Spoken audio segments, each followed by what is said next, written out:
यदि आपके धर्म में झूठ है, यदि आपके धर्म में पाखंड है, यदि आपके धर्म में व्यभिचार है, यदि आपके धर्म में अत्याचार है, तो हाँ, मैं सरनाथ विरोधी हूँ। और ये बात आप अपने जनप्रतिनिधि होने के नाते, ये बात आप अपने मुखिया होने के नाते, ये बात आप जनप्रतिनिधि होने के नाते आप इस बात को परिभाषित करना पड़ेगा, मुर्गा की खून पेड़ की क्या आवश्यकता होती है। दोस्तों, आप सभी को उभरता झारखंड में फिर से हम स्वागत करते हैं। अभी हम राजभवन के सामने में बैठे हैं। ये जो मेरे पीछे आप देख रहे हैं राजभवन, पिछले कई दिनों से आप सब देखते रहते हैं कि विश्राम बोलने भी नहीं जानता है, विश्राम कुछ नहीं पता है, विश्राम को नहीं पता है। विश्राम सबसे पहले आप बोलने सीखिए। विश्राम के प्रति जितने भी हीटर हैं या फिर उभरता झारखंड के जितने भी हीटर हैं, आज उन सबको हम जवाब देने जा रहे हैं। आप सब देखते रहते हैं, आज से 3.5 साल के पहले भी आज कई सारे लोग इस बात के लिए तर्क वितर्क करते रहते हैं कि विश्राम सरना विरोधी है, आदिवासियों के विरोधी है। और कई सारे लोग इस बात के लिए भी ये भी कह देते हैं कि विश्राम ईसाई धर्म को मानते हैं, इसीलिए विश्राम इस तरह की बातें चर्चा करते रहते हैं। ये आप सब देखते रहते हैं। आज हम उसी लोगों को आज जवाब देने जा रहा हूँ इसी राजभवन के सामने में। आप शुरू से अंत तक वीडियो देखिएगा क्योंकि आपको अच्छा लगेगा, क्योंकि जो कुछ आज मैं आपको बताने जा रहा हूँ दोस्तों, ये सच है। और जितनी भी जो सरनाथ धर्म, अगर आप मेरे को लग रहा है कि मैं सरनाथ विरोधी हूँ, तो ये वीडियो आपको सुनना ही पड़ेगा। 3.5 साल की एक्सपीरियंस हमारी कहती है कि सरनाथ धर्म क्या है। सरनाथ धर्म की परिभाषा किसी प्रतिनिधि या फिर किसी धर्मगुरु या फिर किसी राजनेता परिभाषित नहीं किया है। मैं दावे के साथ कह सकता हूँ दोस्तों, ये किसी ने परिभाषित नहीं किया है, और न करने की वजह से आज इस तरह की हो रही है। अगर सरनाथ धर्म मांगने से किसी को फ़ायदा हो रही है, वो है राजनेता, मुखिया, सरपंच, जिला परिषद जैसे तमाम जो वोट बैंक बैलेंस के चक्कर में ये सरनाथ धर्म कोड उछाला जाता है। अगर किसी को फ़ायदा होती है इस धर्म कोड से, पिछले 3.5 साल में अगर किसी को फ़ायदा हुआ है, वो है राजनेता। धर्म के नाम पर राजनीति करने से लोगों की वोट को इकट्ठा करने में आसान हो जाती है। ये आप सबको समझना बहुत ज़रूरी है। और एक चीज़ आप सबको याद करना होगा, आप सबको मैं बताना चाहता हूं दोस्तों कि सरनाथ धर्म की परिभाषा, उसकी विश्लेषण किसी ने नहीं किया है। सही तरीक़ा से उसका विश्लेषण हुआ ही नहीं है।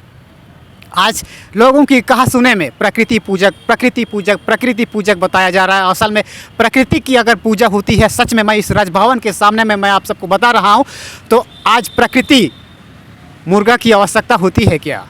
खून की आवश्यकता होती है क्या? सुअर की आवश्यकता होती है क्या? मुर्गे की बाली की आवश्यकता होती है क्या? अगर होती है, पेड़ की होती है। अगर पेड़ सच में खून की आवश्यकता होती है, या फिर पहाड़ अगर खून की आवश्यकता होती है, पत्थर अगर खून की आवश्यकता होती है, तो कल हमें मुर्गा को बाली देने की आवश्यकता है उस पेड़ को पूजने के लिए।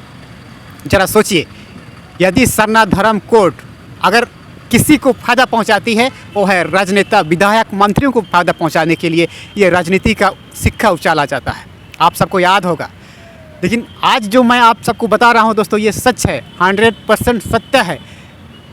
और इसी सत्य को ना सुनने की इच्छा अगर आप में है तो वीडियो को स्किप कर लीजिए।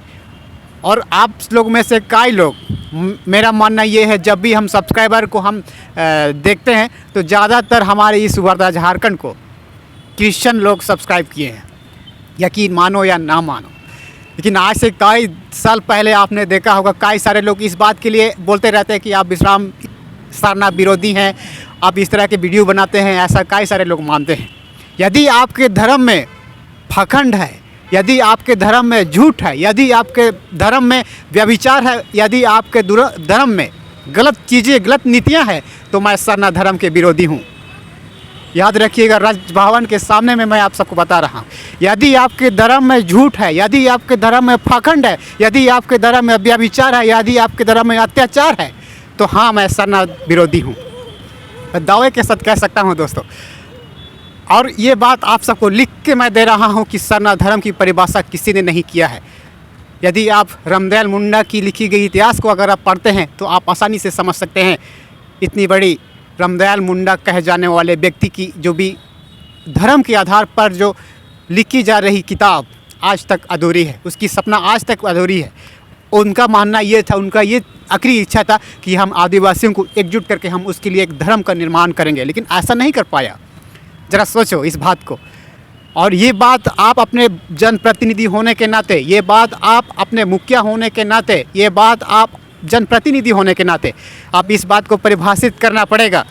मुर्गा की खून पेड़ की क्या आवश्यकता होती है, मुर्गा की खून कौन सा पानी की आवश्यकता होती है, मुर्गा की खून कौन सा पत्थर की आवश्यकता होती है, ये शब्द आपको स्पष्ट करना पड़ेगा आने वाले समय में।